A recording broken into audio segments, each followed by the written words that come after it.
Thank you very much. I just first like to say that this truly is a great honor. I really do appreciate being selected for your consideration.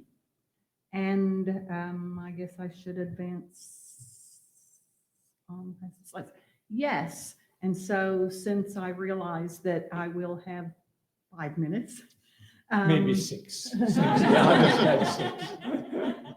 So what I did when I was thinking about what do I want to speak about, I thought, well, I would like to talk about what I would enjoy doing, what I would like to do. This would be a fabulous, once in a lifetime opportunity. And so it would be something that I would want to consider very strongly. And of course, I know that anything that I might do would need to have board approval.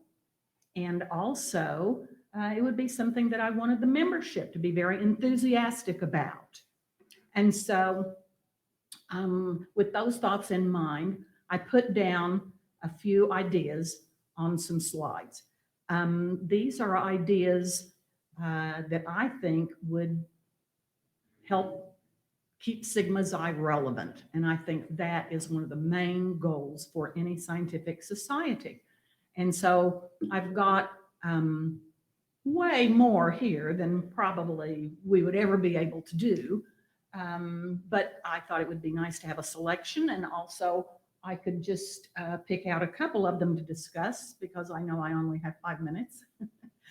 And so I think that we're facing now at this time, science is facing some severe challenges.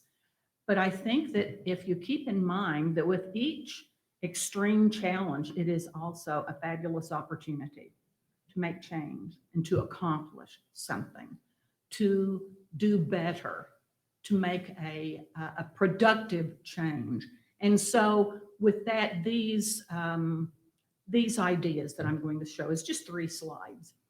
And if we don't get to everything, I was thinking that you would be able to take away these slides and look at them and think about them. So I think that you can do a lot more if you work in partnership with other communities. And there are so many other communities. I mean, there's the US Congress and so many other scientific organizations, and there's minority communities and women's communities. And so if you partner with those and partner with multiple communities, it's possible to get a lot more done and to be much more relevant. And that is something that I have always done. I'm very comfortable doing that, and I definitely believe it. So let me go on. So partner with the organizations where both sides will benefit. There are many ways to do that. And so this is just a few of the methods.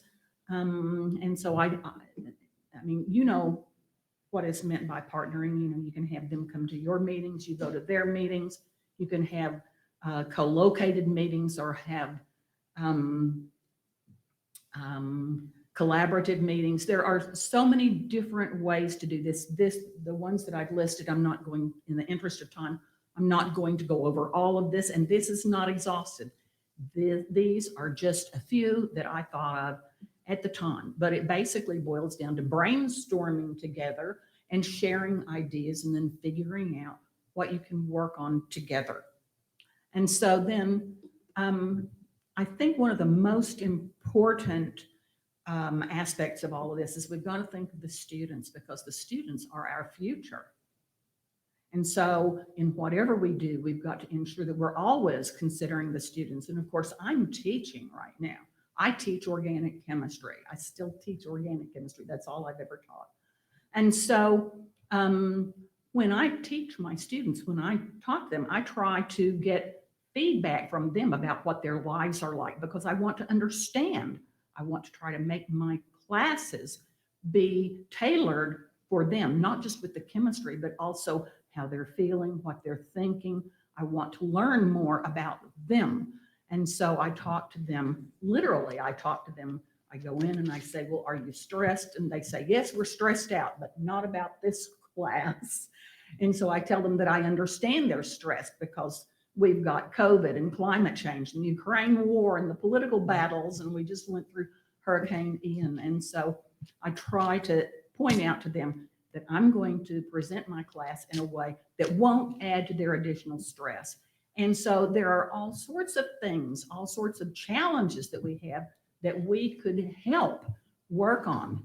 For example, I know that you just probably heard about Maitland Jones, the adjunct instructor at New York University, who, he had to face the problems with the students. And so what does that mean now for adjunct instructors? There are so many things like this coming up, issues that involve the students, but still, that is so many opportunities that for us to work on and to have discussions with. And so I'll just leave the lists rather than trying to discuss more, and hope that I finished within my allotted time. So thank you very much.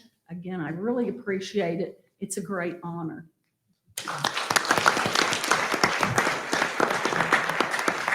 Thank you very much, Dr. Nelson.